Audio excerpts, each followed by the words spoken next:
하나님 말씀 보도록 하겠습니다. 신명기 5장 19절 말씀 보도록 하겠습니다. 띄워주시고요.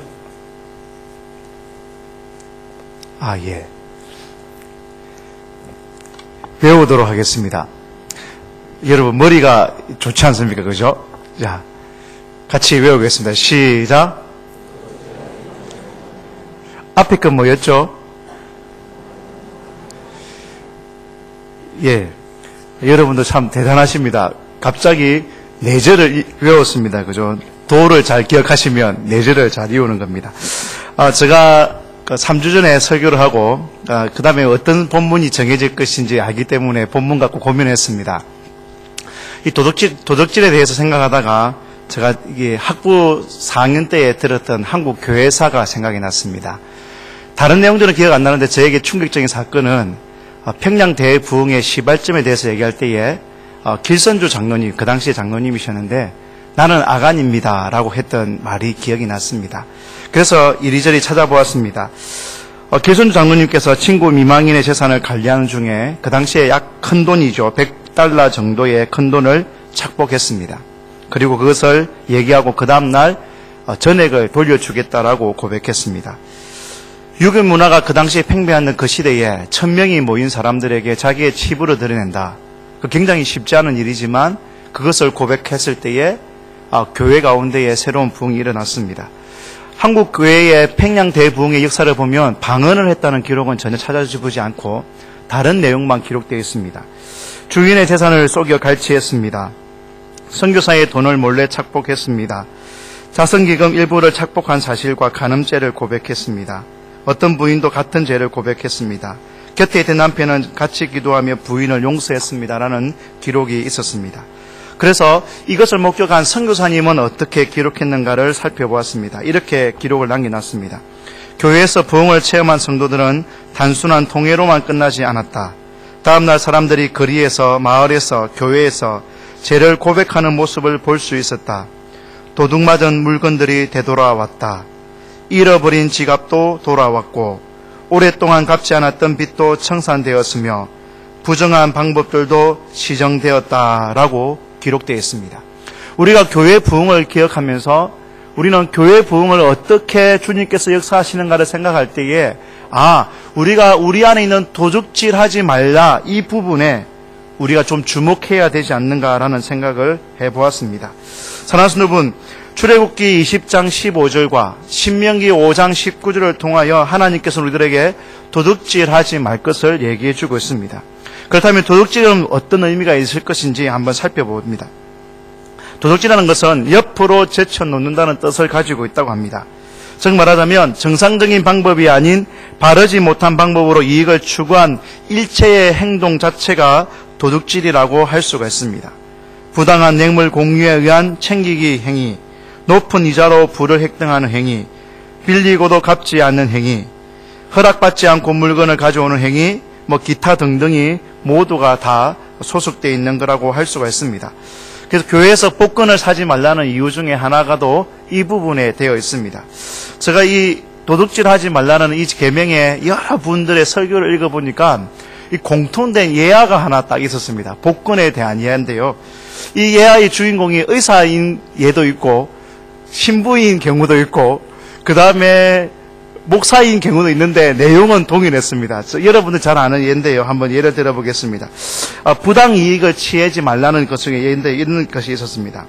잘 아실 건데요. 모르는 척하고 들어주시면 감사하겠습니다. 어떤 부인이 300만 불 복권에 당첨됐습니다. 이것을 받고 남편이 심장병을 앓고 있었기 때문에 어떻게 얘기를 하느냐라고 고민하다가 의사를 찾아갔습니다. 저는 의사로 꼭 가겠습니다. 신부님도 있고 목사님도 있는데 의사로 저는 했습니다. 의사를 찾아갔습니다. 의사 선생님께 의사 선생님 제가 이게 300만 불에 당첨됐는데 우리 남편이 심장이 약합니다. 심장병이 걸려서 약합니다. 어떻게 하면 좋을까요? 이렇게 했습니다. 그래서 의사와 이렇게 상담을 한 후에 의사 선생님 남편을 불렀습니다. 그리고 남편에게 조심스럽게 이렇게 물어봤다고 합니다. 만일 선생님 100만 불의 복권에 당첨되신다면 어떻게 하시겠습니까? 하니까 이 남편분 되시는 분이 싱긋이 웃으면서 에이 제가 무슨 그런 행복이 복권이 찾아오겠습니까? 그래도 그런 행운이 찾아오시면 어떻게 하겠습니까? 그럼요. 세계 여행이나 좀 한번 해보고 싶고 그리고 남으면 저를 위해서 고생한 아내에게 좋은 차도 사주고 싶습니다. 그랬습니다. 그러니까 의사 선생님이 만일 100만 불이나 200만 불도 아니고 300만 불에 당첨되신다면 어떻게 하시겠습니까? 라고 하니까 주저없이 그럼 의사 선생님께 절반을 드리지요. 라고 하니까 그 말을 듣고 의사 선생님이 심장마비로 돌아가셨다는 얘기입니다. 반응을 좋게 해주셔서 감사합니다. 신부님이 등장하기도 하고, 목사님이 등장하기도 합니다. 이 대부분의 레파토리에서 보면 우리가 부당 이익을 취했을 때에 사실은 유익한 것보다는 해로운 것이 많다는 것을 가르쳐 주고 있습니다. 소위 말하면 여러분 공돈이 생겼다. 공돈의 액수가 커진다.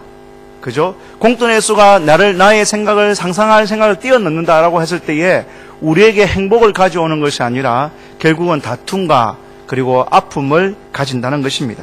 제가 이 부분을 살펴보면서 한국에서 일어나는 보험 살인에 대해서 한번 살펴본 적이 참 많습니다. 아내를 살해하고 보험금을 타내고 그리고 심지어 엄마 아빠를 죽이고 보험금을 타내고 여러분 우리가 상상하지도 못하는 일들이 사실은 한국 땅에서 일어나고 있고요. 이 땅에서도 일어날지도 모르겠습니다. 제가 한번 사망보험금을 보니까 일시불로 50만 불을 준다고 합니다. 별로 안 놀라시네요. 그리고 10년 동안 매달 5천 불씩 주는 플랜이 있더라고요. 자, 그것을 될까 말까 고민을 해본 적이 있습니다.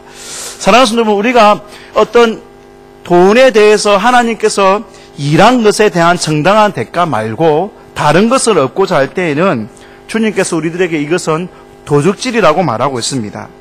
이에 대해서 사도 바울은 에베소서 4장 28절에 이렇게 표현하고 있습니다. 도둑질하는 자는 다시 도둑질하지 말고, 이까지 구약입니다. 그죠? 돌이켜 빈궁한 자에게 구제할 것이 있기 위하여 제 손으로 수고하여 선한 일을 하라. 자기 손으로 수고하여서 선한 일을 해라고 말씀해주고 있습니다. 시편 128편에는 내가 내 손이 수고한 대로 먹을 것이라. 내가 복되고 행통하리로다. 어떤 사람이 복되고 행통한 사람이냐? 내가 수고한 대로, 내 손이 수고한 대로 먹는 사람이 복되고 행통한 사람이라고 말해주고 있습니다. 종교계에게 기여한 중요한 기여 중에 하나도 바로 직업의 기천사상을 무너뜨린 것입니다. 기획자들은 이렇게 말했습니다. 모든 직업은 소명이다. 여러분, 모든 직업은 하나님께서 우리에게 주신 소명입니다. 목회자만 소명이 있는 것이 아니라 모든 직업은 다 소명을 가지고 있습니다. 그래서 루트는 자기 책상 앞에 이렇게 썼다고 합니다. 하나님께서 일하시니 나도 일한다. 하나님께서 일하시니 나도 일한다 라고 고백했습니다. 그래서 성경 번역을 하는 일에 시간을 내어서 틈틈이 노동을 했다고 합니다. 그래서 우리가 잘 아다시피 노동은 신성한 것이다라고 루트가 고백했습니다. 사랑하는 우리가 일하는 즐거움을 아는 사람, 도둑질의 유혹에서 벗어날 수가 있습니다. 그렇다면 이 물질에 대한 도둑질이나 여러 가지 도둑질에서 이 근본적인 원인은 무엇일까를 한번 살펴보는 것이 좋을 것 같습니다. 도둑질의 근본적인 원인은 하나님과의 바르지 않는 관계라고 할 수가 있습니다. 한번 생각해 보십시오. 내가 무엇인가 그릇된 것을 소유하려는 욕망을 가진다. 이것은 바로 모든 것의 주인이신 하나님을 잊어버리는 행위라고 할 수가 있습니다. 하나님이 모든 것의 주인이시고 우리에게 모든 것을 필요하시면 공급해 주시는 분이라는 것을 믿는다면 내가 1억 천금을 노릴 필요도 없고 그리고 다른 것을 취할 필요가 없는데 그 믿음이 없으니까 내가 내 인생을 설계하고 내가 내 인생을 준비해야 된다 생각하니까 이런 도둑질의 유혹에 빠질 수 있다는 것입니다. 사실 우리는 탐심이라는 것이 우리를 사로잡을 때가 많다는 것을 기억하면 참 좋겠습니다. 탐심이 내 마음속에 사로잡게 되면 하나님은 온데간데 없어집니다. 그리고 이 탐심을 채우기 위해서 수단과 방법을 가리지 않는 인간의 제약성들이 드러나게 되어 있다는 겁니다. 하나님께서는 이 탐심을 극복하고 이 도둑질을 극복할 수 있는 가장 확실한 방법은 바로 11조에 대해서 얘기해 주고 있습니다. 말라기 3장 8절에는 보면 하나님께서는 11조에 대해서 도둑질하지 말 것이라고 얘기하고 있습니다. 하나님의 것을 도둑질하지 말라. 자, 그런데 여러분, 이 하나님의 것을 도둑질 말라, 이 말라기서가 말씀해주고 있는 배경을 우리가 먼저 아는 것이 필요합니다. 느헤미야와 에스라가 성전을 재건하고 성벽을 재건했습니다. 거기에서 가장 핵심적인 포인트는 예배의 회복이었습니다. 학계 선지자를 통해서 동일한 시대의 선지자를 통해서 살펴보는데 이 학계 선지자들은 이렇게 얘기합니다. 너희들이 좋은 집에 살면서 왜 하나님의 성전은 함부로 놔두느냐라는 주제였습니다. 자, 그들에게 하나님께서 말라기에게 이 11조를 강조한 이유는 뭐냐면 예배의 회복을 말하고 있습니다. 여러분, 11조를 하지 않으면 그 당시에 레위인들이나 제사장들이 먹을 것이 없었습니다. 그래서 먹을 것이 없으니까 어떻게 됩니까? 성전의 예배를 다 때려치우고 나가서 일을 하고 먹을 것을 구해야 됐습니다. 그러니까 자연스럽게 예배가 드려질 수가 없다는 것입니다. 저는 이 11조를 생각하면서 정말로 우리가 물질에 대해서 기도할 때 가장 우리 핵심적인 포인트는 바로 예배의 회복이라는 겁니다. 우리가 물질을 어디에 쓸 것인가? 예배의 회복에 써야 된다는 겁니다. 우리의 마음을 드리고 우리의 시간을 드리고 우리의 물질을 드리는 데 가장 중요한 포인트는 하나님과 나와의 관계 속에 있는 이 예배의 회복이 우리에게 중요한 포인트가 되어야 됨을 분명히 말씀해주고 있습니다. 그런 의미에서 말라기서는 우리들에게 너희들이 예배를 회복하기 위해서 너희들이 11조 드리지 않는 것은 크나큰 도둑질이라고 우리에게 경고하고 있다는 것입니다. 사랑하는 성도분, 정말로 우리가 우리 아이들의 예배를 한번 생각해 보시면 참 좋겠습니다. 내가 더 많은 돈을 벌기 위해서 아이들이 예배를 드리는 것을 관심 없이 한다. 이거 도둑질입니다. 여러분, 내가 뭔가 쫓아가면서 아이들의 공부에 대해서는 신경을 많이 쓰는데 아이들의 영적인 상태에 대해서 신경 쓰지 않는다. 사실 이거 도둑질이라고 할 수가 있습니다. 우리의 아이들이 예배를 드리는 데에 불편함 없이 예배에 집중할 수 있도록 예배를 예배다운 예배로 드릴 수 있도록 우리가 모든 환경과 여건과 모든 재반 시설을 만들어 주는 것이 우리에게 정말로 중요한 것임을 성경은 분명히 말씀해 주고 있습니다. 사랑하는 성도분, 저는 여러분들에게 한번 도전을 드리고 싶습니다. 정말 우리 아이들이 예배를 잘 드리고 예배의 회복자로 서 있는가? 우리 아이들이 나의 모습을, 뒷모습을 보면서 무엇을 배우고 있겠는가? 정말 우리가 돈 몇 푼 아니면 우리가 취할 수 있는 여러 가지 이익들을 추구하다가 아이들이 예배드리는 자리에서 벗어나지는 않는 것인가? 우리가 정말로 고민하며 기도해야 될 부분이라고 성경은 말씀해 주고 있습니다. 사랑하는 여러분, 이 도둑질하지 말라는 것은 예배의 회복뿐만 아니라 사도 바울은 더 나아가서 이렇게 말씀해 주고 있습니다. 사도행전 20장 38절에 보면 주는 것이 받는 것보다 복되다라고 말씀해 주고 있습니다. 다른 사람들에게 나누어 줌을 사는 것이 도둑질하지 말진이라는 것에 하나님의 말씀을 이어가는 것입니다. 요한일서 3장 17절에는 보면 이렇게 말하고 있습니다. 이 세상의 재물을 가지고 형제의 궁핍함을 보고도 도와줄 마음을 닫으면 하나님의 사랑이 어찌 그 속에 거하겠느냐. 여러분, 다른 사람들이 궁핍합니다. 그런데 내가 물질이 있습니다. 도와줄 마음을 닫아버리면 하나님의 사랑이 내 안에 없다는 것을 말씀해 주고 있습니다. 사랑하는 성도분, 저는 오늘 이 도둑질 하지도 말지니라 이 말씀 속에서 두 가지를 우리가 좀 기억하면 좋겠습니다. 하나는 예배의 회복에 우리의 물질을 쓰십시다. 아멘. 정말로 우리의 물질을 어디에 쏠 것인가? 우리의 관심이 어디에 있겠는가? 우리의 자녀들이 정말로 예배하는 자로 서기 위해서 우리가 모든 것을 다 포기한다 할지라도 예배를 드리는 삶. 제가 아는 어떤 목사님께서 이런 얘기를 하셨습니다. 그분이 어떤 성도님이 자기 교회 왔는데 예배의 회복을 위해서 이사를 왔다라고 고백을 했다는 얘기를 한 적이 있었습니다. 정말 우리가 예배를 회복하기 위해서 이사까지도 할 용기, 예배 회복을 위해서 내가 많은 것들을 포기한다 할지라도 우리의 자녀들과 예배가 회복된다면 내가 그 모든 것들을 기쁘게 내려놓을 수 있는 그 마음, 이것이 바로 주님께서 우리에게 기뻐하고 요구하시는 마음입니다.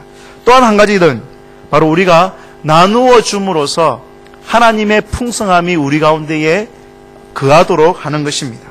사랑하는 여러분, 하나님께서는 우리들에게 사랑의 나눔이 있는 곳에 하나님께서도 계시도다라고 고백하는 공동체를 우리에게 보여줍니다. 하나님의 사랑의 나눔이 있는 곳에 하나님께서 계신다. 여러분들이 기도하면서 여러분들이 섬기면서 그 섬김 속에서 하나님의 놀라운 역사가 일어난다는 것입니다. 많은 목사님들이 자기의 재정을 틀어서 목원들을 섬기고 그리고 목원들을 보살피고 목원들을 위해서 희생하는 그 수고 때문에 우리 교회가 건강하게 튼튼하게 서갈 수 있는 것입니다. 나눔이 있는 것이 바로 하나님께서 우리에게 도둑질하지도 말지니라는 그 말씀을 신약시대에 사는 우리들이 실천하는 것입니다.